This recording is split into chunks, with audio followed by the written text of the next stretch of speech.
The wait is over. Andor Season 2 has ended, and episodes 10 through 12 not only ignite the rebellion, but our collective imaginations as well. Did Tony Gilroy just deliver the most devastating three-part crescendo in Star Wars? Stick around. By the end of this video, we'll uncover the hidden sacrifice redefines Rogue One forever.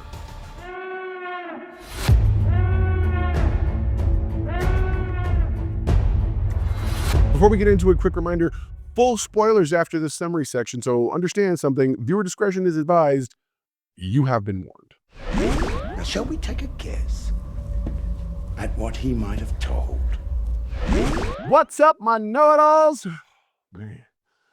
Oh, I tell you what, I am so thrilled to be here. We have been waiting, and finally, we're here. The end of an era. Actually, the end of a road. It's a really long road, though, but it was a good road. I've enjoyed it, which is the Andor road.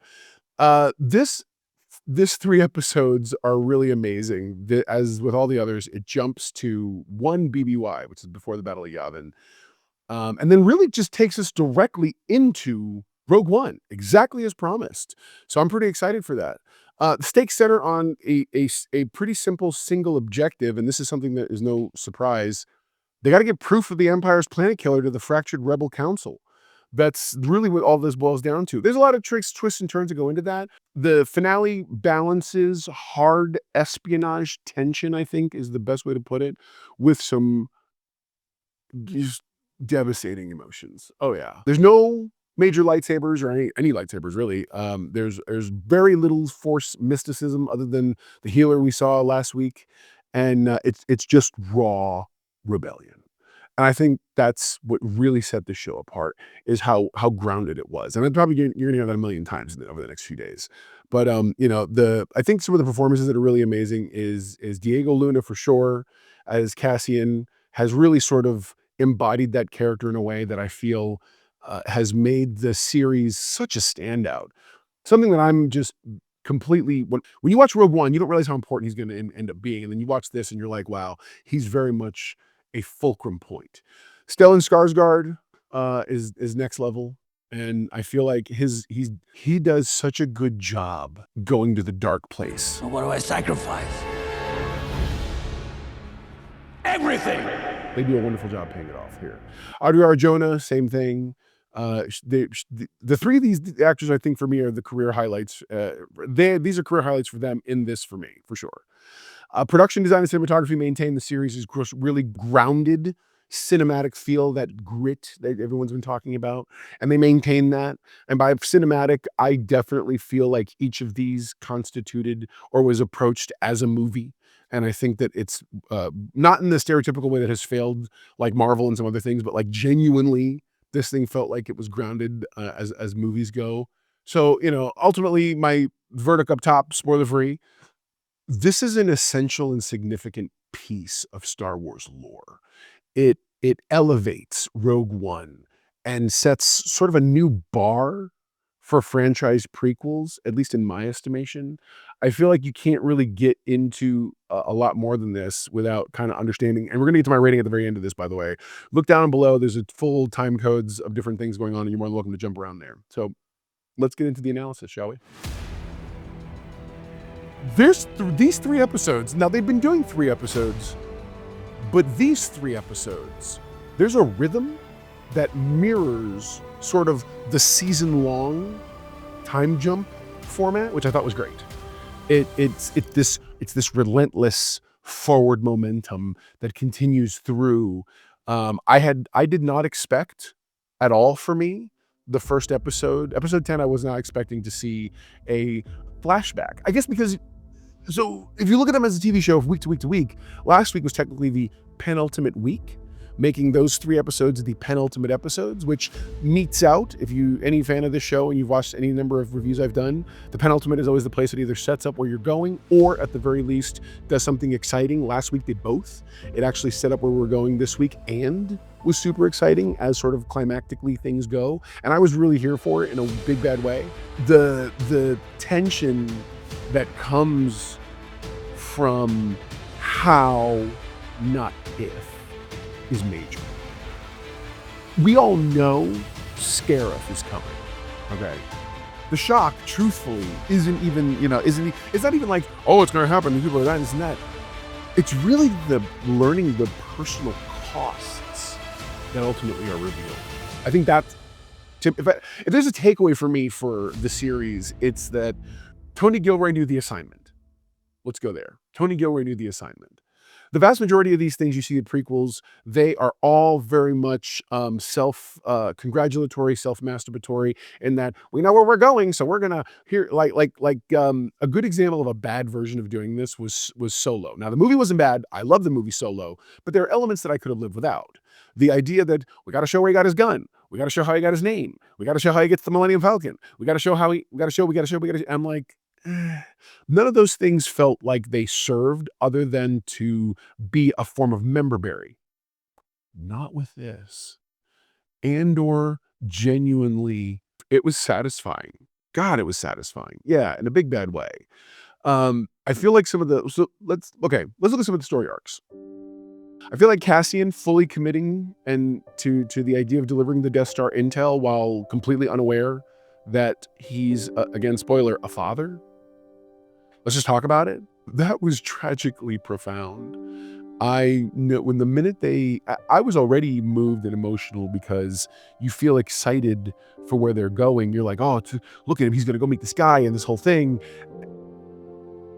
And then it cuts to Bix. And she's there, Rao, and she's got a baby. The clear implication is that it's his kid. And I'm here for it. I'm here for it. It sort of embodies for me the idea that this is what they were fighting for. Future, whatever that is. And you feel that. It's palpable, for sure. Luthen, when we see the backstory and you understand who Luthen was, he served, how he found Clea, and their evolution as freedom fighters, as pre-rebels, if you will. But ultimately his turn is from orchestrator turned martyr, and ultimately Clea's mercy kill. It really seals his legend for me in the canon of Star Wars. It's such an interesting and nuanced approach. And we'll get into the good and bad of it later. I do have a thought about that, and in just a minute I want to circle back to that. Really approaches sort of there's been an ongoing debate and discussion between myself and my partner hosting on Nerd Fights, Salty, about sort of the direction that Star Wars has gone in. Why do you get this? Good guys, bad guys, good guys, bad guys. This gives you that origin. And by that I mean, this shows you the genuine cost that this had. And in fact, they even addressed that in one of the episodes. Cassian's facing the council and he's flat out is like, but it's insulting to hear him run down by people who have given a fraction of his sacrifice to this rebellion. That was a big, bold statement. And it's true. They run because Luthen walked. And it was, and yeah, that's exactly how that went down. Mon Mothma, her political spine has been steeled.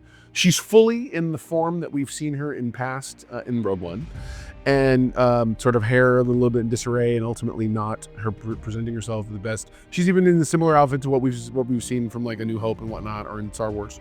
And I think that was interesting. And you can definitely tell that the Yavin Council, that whole scene, it shows how messy sort of the birth of a unified alliance was. Having just come from potentially the Republic, which fell to the Empire, to now saying, hey guys, no, let's all work together the right way. I get it, and it's messy for sure. And you see that journey beginning and you see it happening. Dedra Miro, hung by her own obsessive bureaucracy. Oh yeah. The fact that she, as Krennic put it, instrumental, if inadvertently, the tool that helped build or ignite the rebellion, it's wonderful irony. And to hear her telling this, because he's like, he does that part where he's like, bunk. Supervisor Yum spent 3 hours last night logged into your account. Now, shall we take a guess at what he might have told. Loosen rail. Because she had been culling through stuff, all to find Luthen, Axis, and not realizing that she was just leaving some of the most inflammatory information where anyone could see it, and dude saw it. Yeah, it's unreal. It's great. I loved it. And the fact she ends up rotting in Narkina 5, which I'm like, oh, callback of callbacks, bro. Let's go. Worth it. Worth everything. Mwah. Chef's kiss. K2SO! Alan Tudyk, I love you as K2SO. His entrance, it equals sort of this really seamless handoff to the film continuity that it came as a welcome flash to me of like, and then you get that wicked humor of his, which I loved, and it's good. What is my final verdict on the ruthless rebellion as we see it in Andor? This isn't the end of review, but I feel like this is the moment I need to stop here. I need to park here for a minute and talk about this. Feel free to discuss in the comments. I definitely want to talk about it. I will most likely, I'll most likely try to get on, or at least get Salty on the show to discuss with him a little bit further this aspect. Again, not from the standpoint of us arguing. You can see that on Nerd Fights by all means, but at the same time, I do feel like there's we see the rebellion on Yavin is up and running. It is the rebellion we eventually see in Star Wars. And it's one of those things where you look around and Clea and Luthen are back on Coruscant still. They've been left behind. The rebellion's moved on without them. The rebellion they started moved on without them. And you can tell that the rebellion wants to wash its hands of the likes of Luthen and the likes of Saw Gerrera, and they don't want to acknowledge the really messy and really dirty past that built the rebellion. And it takes our cast of characters who worked so closely with them to remember them, to remind them. So what's my verdict on I feel like seldom people want to acknowledge what lights a rebellion, or what lights the fire or the fuse that eventually becomes the explosion of whatever. And I feel like Luthen, Saw Gerrera, they carried the torch before Mon Mothma, Bail Organa had the luxury. Bail Organa and Mon Mothma walked into something. Luthen, Saw Gerrera, and the like, they started something. And I think it's a very profound thought. And I feel like to try and pretend that the nice and neat prettiness of, Star Wars, while it was wonderful, it's kind of like, it's like the Bible says in Corinthians 13. When I was a kid, I thought as a child, this and that, whatever. You can have the romantic notions, and you can have the fight versus good versus evil, and that's wonderful, and that's a dream and ideal we should all hold in our hearts. But when it comes down to it, the actual courage to do something took a lot more. And I get that. I'm here for it. So I do believe in it. I believe in it. It makes sense. It fits the context. And I think I'm here for that. There are a lot of different themes that run through this. Things like sacrifice, every victory costs something we just talked about. Every victory costs something irreplaceable. Lives, ideals, your personal morals, your family, whatever it is. Sacrifice, for sure. I feel like there's a through line of this when it comes to things like information is power. Leaks, the paranoia, those are the things that topple the empire from within. This whole idea that, that Dedra was so consumed by this pursuit that she was like, you guys kept things from me and this and that. Well, the things they kept from you are the things that ultimately you allowed to get revealed. So information. And they realized that. And it's like, okay. I do think there's I'm glad we got the button.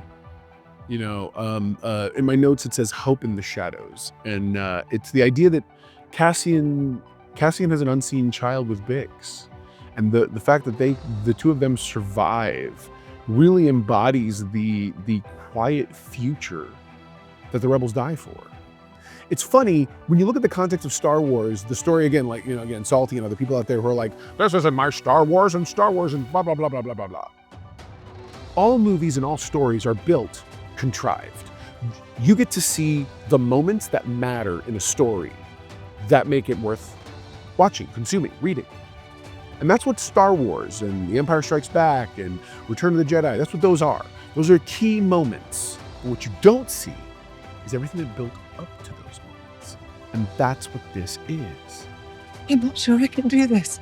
Welcome to the rebellion. You get Star Wars.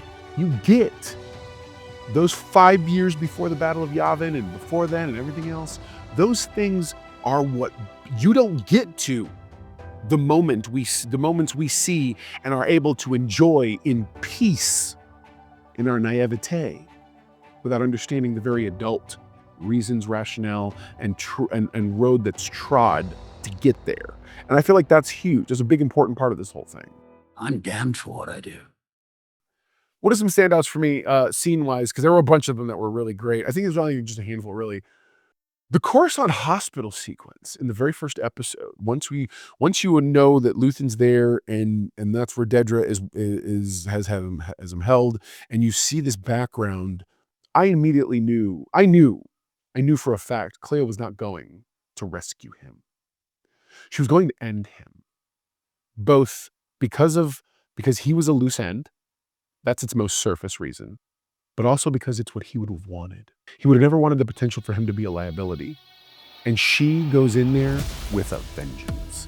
And she takes out everything and every obstacle and all of it. Unbelievable.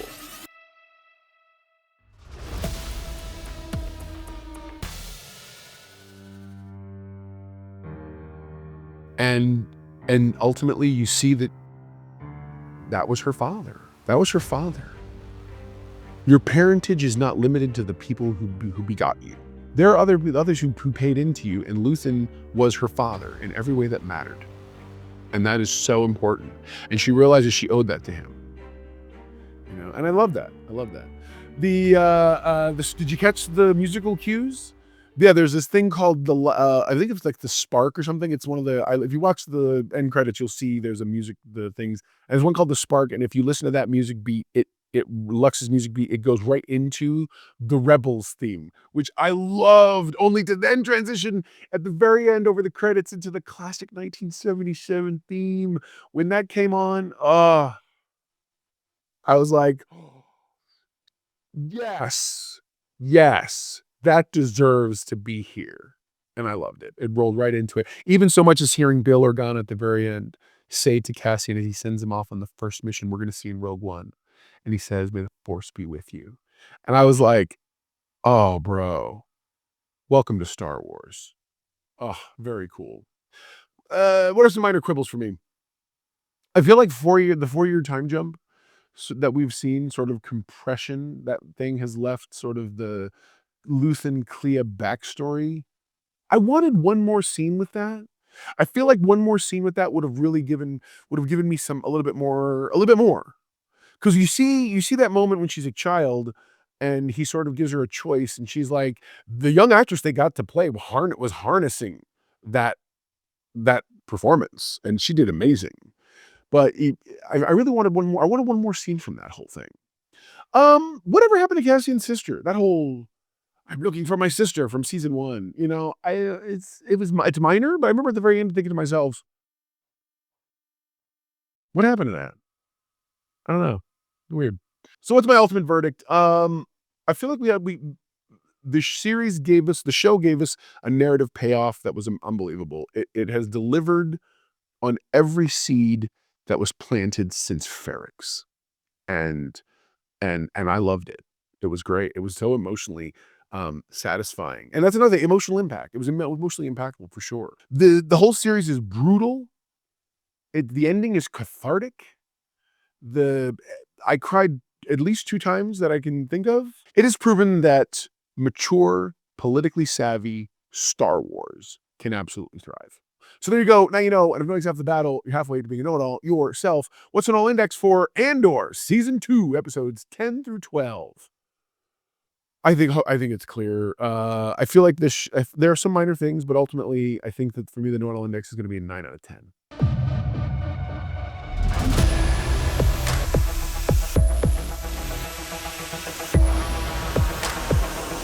Near flawless finale hampered only by pacing limitations inherent in sort of that 2-season compression of what ultimately should have been maybe a 4-season or even 5-season series.